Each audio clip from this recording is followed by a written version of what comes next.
Hello दोस्तों, नमस्कार। मैं सुमन। आज हम आप सभी को वर्गमूल पढ़ाने वाले हैं। कल भी हम आपको वर्गमूल पढ़ाए थे, आज भी हम आपको वर्गमूल पढ़ाने वाले हैं। और वर्गमूल का ये दूसरा क्लास होगा। ये जो हम पढ़ा रहे हैं 8 क्लास का एनसीईआरटी मैथ बुक से पढ़ा रहे हैं, चैप्टर 5 पढ़ा रहे हैं। ठीक है, तो कल हम उदाहरण बताएं और कुछ सब्जेक्टिव लैंग्वेज में हम आपको सिखाने का कोशिश किए कि वर्गमूल होता क्या है। फिर आज जो हम बता रहे हैं वो हम आपको 5.1 जो क्वेश्चन है वो हल करने का तरीका बता रहे हैं। और ऐसा तरीका बताएंगे जिससे आप सेकेंडों में हल कर सकते हैं। सेकेंडों में आप हल कर सकते हैं। जैसे यहाँ सबसे पहले कभी भी क्वेश्चन रहे तो उसको आगे हिंदी लैंग्वेज में हम आगे पढ़ेंगे। ठीक है, कभी भी क्वेश्चन रहेगा तो सबसे पहले जो करेंगे उसका हिंदी लैंग्वेज में यहाँ पढ़ेंगे। यहाँ देखिए, ध्यान से लिखा हुआ है कि निम्नलिखित संख्या के वर्गों के इकाई अंक क्या होगा। यानी क्वेश्चन क्या बोला है कि इकाई अंक क्या होगा, ये चीज पॉइंट है यहाँ। इकाई अंक क्या होगा, तो इकाई अंक क्या बोले, शुरू वाला जो संख्या रहता है उसी का इकाई अंक बोलते हैं। जैसे इसका यहाँ 1 है ना, इसका इकाई अंक 1 है, इसका 2 है, इसका 9 है, इसका 7 है, इसका 4 है, इसका 6 है, इसका 5 है, इसका 8 है। तो इकाई अंक निकालने वाला तो डायरेक्ट इकाई अंक नहीं, इनका वर्गों के यानी इनका जो स्क्वायर यानी वर्ग है उसका इकाई अंक निकालने बोल रहा है। क्या बोला है, इनका वर्ग है उसका इकाई अंक निकालने बोल रहा है। तो जैसे देखिए कैसे हम बनाएंगे, यहाँ आप ध्यान से देखिएगा, है ना, ध्यान से देखिएगा कैसे हम लोग अभी बनाएंगे। तो यहाँ देखिए, तो पहला हम लिखते हैं 81, है ना। पहला क्वेश्चन क्या है बाबू, तो पहला मेरा है 81। और 81 अब यहाँ देख रहे हैं, इकाई के 81 का इकाई अंक कौन है, तो 1 है। 81 का जो इकाई अंक है वो 1 है। 81 का इकाई अंक क्या है, 1 है। अब बोला इनके वर्गों का योग, तो पूरा 81 इंटू 81 नहीं करना है हमें। जो इकाई अंक है ना, तो इकाई अंक ही लेंगे। इकाई अंक कितना है, 1 है, तो 1 इंटू 1 बराबर 1। यही हो गया आपका आंसर। ठीक है, पहला हो गया। इसी प्रकार देखिए दूसरा भी सेम लिखते हैं। क्या है यहाँ, 272। क्या है, 272 है, 272 है। और 272 के देखिए कैसे बनाएंगे हम, यहाँ ध्यान से देखिएगा 272 को। तो 272 का बोला इकाई अंक ज्ञात करें, तो इकाई अंक कितना है, इकाई वर्गों का इकाई तो कितना है, 2 है। तो 2 के यहाँ 2 बार लिखेंगे, 2 इंटू 2, 2 दूनी कितना हो गया आपका, 4 हो गया। ये हो गया आपका आंसर हो गया। ठीक है, ये आपका आंसर हो गया। इसी प्रकार तीसरा नंबर क्वेश्चन कितना है, कितना है, 799। 799 इकाई अंक कौन है बाबू, तो इकाई अंक जो है आपका, यहाँ ध्यान से देखिए, इकाई अंक आपका ये 9 है। हम यहाँ लिखेंगे 9 इंटू 9। ठीक है, 9 इंटू 9, तो 9 9 कितना हो गया, 81। तो 81 ये नहीं होगा, इकाई अंक वाला आंसर होगा, इकाई अंक वाला आंसर होगा। इकाई अंक करना है 1 है ना, तो 1 हो गया आंसर। 81 में इकाई अंक 9 9 81, तो ये 8 नहीं होगा। जो अंतिम वाला इकाई अंक है 1, तो 1 ही हो जाएगा, आंसर हो जाएगा। तो ये कितना इजी तरीका से हम आपको बताएं, जल्दी से आप कॉपी में उतार लीजिए। चलिए आगे क्वेश्चन हम बताते हैं। तो आगे भी नॉर्मल तरीका से बाबू, बहुत इजी तरीका से तुम लोग क्वेश्चन बना सकते हो। हार्ड, एकदम हार्ड नहीं है, एकदम हार्ड नहीं है। आप बहुत इजी तरीका से आप बना सकते हैं, और वो भी सेकेंडों में बना सकते हैं। ये 3 गो हो गया। आते हम लोग चौथा नंबर में। चौथा नंबर में कितना दिया हुआ बाबू, तो है 3853। अब इनका बोला इकाई मतलब वर्गों का इकाई अंक, तो लास्ट का क्या है, 3 है ने, तो हम लोग लिखेंगे 3 इंटू 3। इकाई अंक 3 है ने, तो 3 इंटू 3 बराबर कितना आएगा बाबू, 3 तिया 9। इकाई अंक कितना आ गया, 9 आंसर आ गया, है ना। इसी प्रकार हम लोग आते हैं पंचमा नंबर क्वेश्चन में। पंचमा नंबर है आपका 1234। 1234 की इकाई अंक 4 है, तो 4 इंटू 4 जाना है, तो 4 16। 16 तो पूरा 16 नहीं लिखाएगा, ये वाला नहीं लिखाएगा। इसका जो आंसर आ जाएगा आपका वो ये आ जाएगा, इकाई अंक क्या आ गया, 6 आंसर आ गया। ठीक है, 6 आ गया। इसी प्रकार हम लोग आते हैं छठा नंबर क्वेश्चन में। छठा नंबर क्वेश्चन में आते हैं, और जो छठा नंबर क्वेश्चन क्या है आपका, तो यहाँ है 26387। 26387 इकाई अंक कितना है, 7 है ने, तो यहाँ लिखेंगे 7 इंटू 7, तो कितना हो गया, 49। तो 49 में ये 4 नहीं होगा। ठीक है, ये 4 नहीं होगा, क्या हो जाएगा आपका, 9 हो जाएगा। क्या हो जाएगा आपका, तो 9 हो जाएगा। छठा का आपका हो जाएगा, कौन सा हो जाएगा, तो 9 हो जाएगा, है ना, 9 हो जाएगा। तो यहाँ आप देख लीजिए 9 हो जाएगा। अब हम लोग आगे बढ़ते हैं, तो वो चौथा हो गया, पंचमा हो गया, छठा हो गया। अब हम लोग आगे बढ़ते हैं, अगला क्वेश्चन में आते हैं। यहाँ ध्यान से देखिए, ठीक है, यहाँ ध्यान से देखिए। 6 नंबर तो हो गया। अब आते हैं हम लोग 7 नंबर में। ठीक है, 7 नंबर में।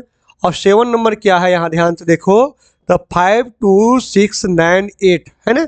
अब इसको देखिए इकाई अंक क्या है, 8 है, तो 8 इंटू 8, 8 इंटू 8, तो 8 कितना हो गया, 64 हो गया। 8 कितना हो गया, तो आपका 64 हो गया। ठीक है, तो यहाँ हम लोग 4 लिखेंगे, क्या लिखेंगे, 4 से ही हो गया, आपका आंसर हो गया। क्या हो गया, ये आपका आंसर हो गया। ठीक है, ये आपका आंसर हो गया। अब यहाँ देखिए ये हो गया। इसके अलावे आप यहाँ देखिए, आइए हम लोग 1 2 3 पॉइंट में है ना, पॉइंट में। अब यहाँ कितना है, 99880 बोला इकाई अंक। तो देखिए इकाई अंक आप एक चीज नोट कर लीजिएगा कॉपी में, जो हम अभी बता दे रहे हैं। ऐसे यहाँ 0 इंटू 0 करेंगे तो 0 ही आएगा, 0 इंटू 0 करेंगे तो 0 ही आएगा। तो इसी प्रकार आपको टोटल बनाना है, वो आपको अपने बनाना है। हाँ, कुछ अंक को आप लोग को क्या करना है, ये तो अपने बनाना है आपको। 10 तक 10 को क्वेश्चन है, 10 क्वेश्चन आपको अपने से हल करना है, बहुत ईजी तरीका से, क्योंकि इकाई अंक ये शुरू वाला होता है, इसी को देखना है और कुछ नहीं। कुछ इकाई अंक का वही वर्गमूल होता है, कुछ इकाई अंक का वही वर्गमूल होता है। जैसे हम यहाँ दिखा दे रहे हैं, यहाँ ध्यान से देखिएगा, जैसे हम दिखा दे रहे हैं, अब ध्यान से देखिए कि जैसे 1 हो गया है ना, 1 हो गया, 1 का कभी भी इकाई अंक जितनों भी बड़ा वर्ग हो, 1 का 1 ही आएगा, है ना, 1 हो गया। जैसे हो गया आपका 5 हो गया, 6 हो गया, 0 हो गया। जैसे उदाहरण के लिए 1 के जगह पे हम लेते हैं, आप ले लेते हैं 11, तो 11 का स्क्वायर हम करेंगे कितना आएगा, 121 आएगा, है ना, 121 आएगा। ये जो भी अंक लेंगे, जैसे कोई भी अंक लेंगे, ऐसे ये जैसे हम 21 लिए, लास्ट में 1 है ना, तो यहाँ भी लेंगे 401। देखिए इकाई अंक 1 ही आ रहा है ना, तो इस प्रकार होगा। उसी बार 5 का भी वैसे ही होगा, जैसे 25 25 625, 5 के उदाहरण लेते हैं तो कैसे देखो 25 है, 25 का स्क्वायर करके करना आएगा 625 आएगा। इसी प्रकार होते चला जाएगा। 5 के लिए करना आया, 5 का आया तो 25 आया, तो बराबर इकाई अंक में मिलते रहेगा, इकाई अंक में मिलते रहेगा। जिस प्रकार यहाँ 1 और 1 मिल रहा था ना, उस प्रकार मिलते रहेगा। तो आप लोग नोट डाउन कर लीजिएगा। नोट डाउन क्या कीजिएगा कि किसी भी संख्या के अंत में, किसी भी संख्या के अंत में 1 5 6 0 हो तो इकाई अंक, मतलब उस संख्या के वर्गों का इकाई अंक 1 5 6 0 ही आएगा। लिखना, लिख लो कि किसी भी संख्या के अंत में 1 5 6 0 हो और उस संख्या को वर्ग किया जाए तो संख्या 1 5 6 0 ही आएगा, 1 5 6 0 ही आएगा। तो ये था मेरा अभ्यास 1 था। अब हम पढ़ाते हैं आपको अभ्यास 1 में हम आपको पढ़ाएं। ठीक है, 1 में बताएं, टोटल 10 क्वेश्चन बताएं, तो 10 क्वेश्चन आप लोग को अपने से बना लीजिएगा। ठीक है, आप लोग अपने से बना लीजिएगा 10 क्वेश्चन।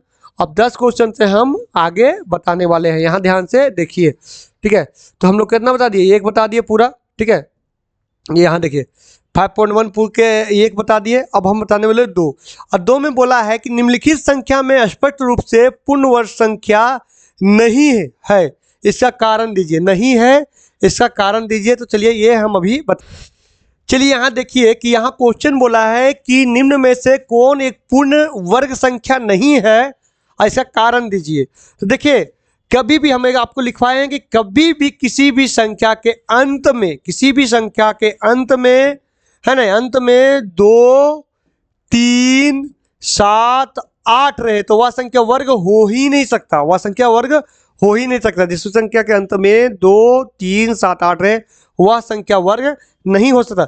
चलिए इस ऑप्शन से कितना छटाता है हम लोग देखते हैं। यहाँ ध्यान से देखिए, तो पहला ये अंत में 7 है, तो ये तो गलत हो गया, ये होगा ही नहीं, है ना, पूर्ण वर्ग नहीं है। ठीक है, ये पूर्ण वर्ग नहीं है। 3 हो गया, ये भी पूर्ण वर्ग नहीं है। ये 8 है तो ये पूर्ण वर्ग नहीं है। ये 2 है तो पूर्ण वर्ग नहीं है। ये 2 है तो पूर्ण वर्ग नहीं है। अब यहाँ 5 7 और 8 क्वेश्चन, 5 7 8 कैसे पकड़ेंगे। यहाँ देखिए इन लोग के कैसे देखें, क्योंकि अंत में यहाँ 7 था, अंत में यहाँ 3 था, अंत में यहाँ 8 था, अंत में यहाँ 2 था, अंत में यहाँ 2 था, इसलिए पूर्ण वर्ग संख्या नहीं। आप लोग नोट कर लीजिए कॉपी में, किसी भी वर्ग संख्या के अंत में 2 3 7 8 नहीं रहेगा तो वह बता नहीं रहेगा, कभी भी नहीं रहेगा।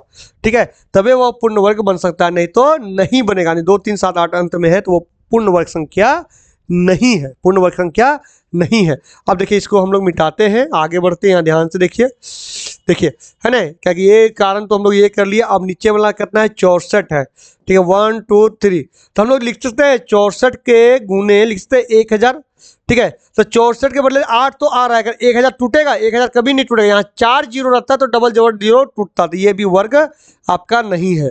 अब यहाँ देखते हैं, यहाँ देखिए, यहाँ देखिए, यहाँ है 2 2 2 और 1 2 3, यहाँ देखिए इसका भी वर्ग नहीं हुआ, किसको जीरो था तो यहाँ जोड़ा लगना चाहिए था, जोड़ा लग नहीं रहा है, इसी का नहीं। कभी भी जीरो रहेगा तो जोड़ा लगना चाहिए तबे वर्गमूल निकलेगा, जीरो रहेगा जोड़ा लगना चाहिए तबे वर्गमूल निकलेगा। यहाँ जोड़ा नहीं लग रहा है, इसमें भी जोड़ा नहीं लग रहा है, तो ये भी वर्गमूल नहीं होगा, ठीक है। यानी जितना भी ऑप्शन दिया हुआ है, 8 ऑप्शन तो 8 वर्गमूल नहीं हो सकता है, 8 वर्गमूल नहीं। कारण पूछा था, हम कारण बता दिया, क्योंकि इसका अंतिम में 7 था, इसका ये वर्गमूल नहीं है। इसका अंतिम में 3 है, इसी का वर्गमूल नहीं है। इसका अंतिम में 8 है, इसका वर्गमूल नहीं है। अंतिम में 2 है, इसका वर्गमूल नहीं है। यहाँ 3 जीरो है, 4 जोड़ा जीरो नहीं है, इसका ये वर्गमूल नहीं है। यहाँ 2 है अंतिम में, इसी का वर्गमूल नहीं। यहाँ जोड़ा जीरो नहीं है, इसी का वर्गमूल नहीं है।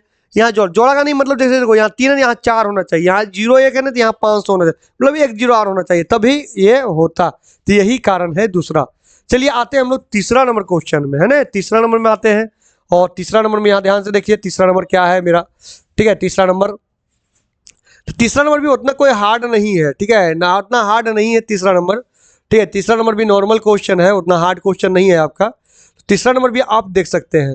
तीसरा नंबर क्वेश्चन बोला है कि किस संख्या का वर्ग विषम संख्या हो, किस संख्या का वर्ग विषम संख्या हो। देखिए, किस संख्या का वर्ग विषम संख्या हो, जैसे यहाँ 1 है, ठीक है, ठीक है। अब यहाँ भी पहले जैसे बनाए थे वैसे ही बनाना है, 4 3 1 है, तो बोला किसी संख्या का वर्ग विषम संख्या होता है, ऐसा कहा है ने, तो हम लोग इकाई अंक ही लेंगे। इकाई अंक 1 लिए तो 1 × 1 2 बार कर दो, कितना 1, देखा हुआ ये विषम ही संख्या रहा, यानी पहला का विषम ही संख्या रहा बात दूसरा का हम लोग देते हैं। तो दूसरा मेरा जो है क्या है, दूसरा तो 28 26 है, तो हम क्या बोले इकाई अंक लेना है ना, तो इकाई अंक का है 6 है, तो 6 × 6 बराबर कितना हो गया बाबू, तो 36 हो गया। यानी इकाई अंक क्या आया, तो यहाँ सम आ गया, ये तो विषम आ गया था, ठीक है, ये तो विषम आ गया था, और ये नीचे वाला क्या आ गया, ये सम आ गया, क्या आ गया, ये सम आ गया, सम आ गया। इसी प्रकार यहाँ तीसरा नंबर में हम लोग आते हैं। तीसरा नंबर में यहाँ ध्यान से देखिए, तो तीसरा नंबर में क्या है मेरा, वो है आपका 7 7 7 9, तो हम क्या बोले इकाई अंक लेते हैं तो 9 लेंगे, तो 9 × 9 बराबर कितना है 81, तो क्या आ गया, विषम संख्या आ गया, इकाई अंक आ गया, विषम आ गया, विषम आ गया। तो इसको हम लोग ले सकते हैं, कोई दिक्कत नहीं है।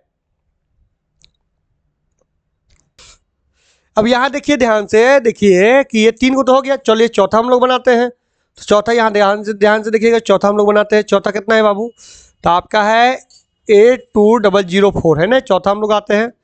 चौथा आपका क्या है, यहाँ ध्यान से देखिए, चौथा हो गया आपका 82004। तो इकाई अंक लेते क्या दिया हुआ है, 4 दिया हुआ है, तो 4 × 4 बराबर 16, इकाई अंक का आया, सम आया, ये क्या हो गया, सम हो गया। तब सम और विषम कर सकते हैं, पूरा वर्क करने की जरूरत नहीं है, पूरा वर्क करने की जरूरत नहीं है। आप इस प्रकार शॉर्टकट में बना सकते हैं, सेकेंडों में बना सकते हैं, ठीक है। चलिए अब हम लोग आगे बढ़ते हैं, चौथा नंबर क्वेश्चन में बढ़ते हैं कि चौथा नंबर क्वेश्चन है क्या, देखते हैं।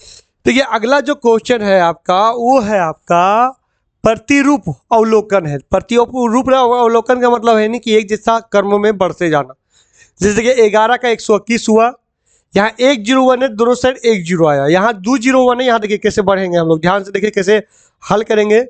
यहाँ ध्यान से देखिएगा, यहाँ देखिए, यहाँ 1 भी 0 नहीं था, दोनों साइड 1 भी 0 नहीं हुआ, यहाँ 1 0 था नहीं, दोनों साइड 1 1 0, यहाँ 2 0 है नहीं, तो दोनों साइड 2 2 0। तो यहाँ गिनिए कितना 0 है, 4 0, तो यहाँ भी 4 0 होगा, 1 2 3 4, और इस साइड भी 1 2 3 4 है ना। अब यहाँ देखिए कितना 0 है, तो 3 और 3 6 0, तो 2 बीच में लिख दो, 1 इधर लिख दो, 1 इधर लिख दो, और 6 0 बिठा दो, 1 2 3 4 5 6, 1 2 3 4 5 6। तो इस प्रकार से आप कर सकते हैं, कोई दिक्कत नहीं है। जैसे उदाहरण के लिए आप देखिएगा, तो एक हम अपने से देते हैं जो आप लोगों को क्लियर हो जाएगा। 1 2 3 4 5 5 है, और 1 कर दिया।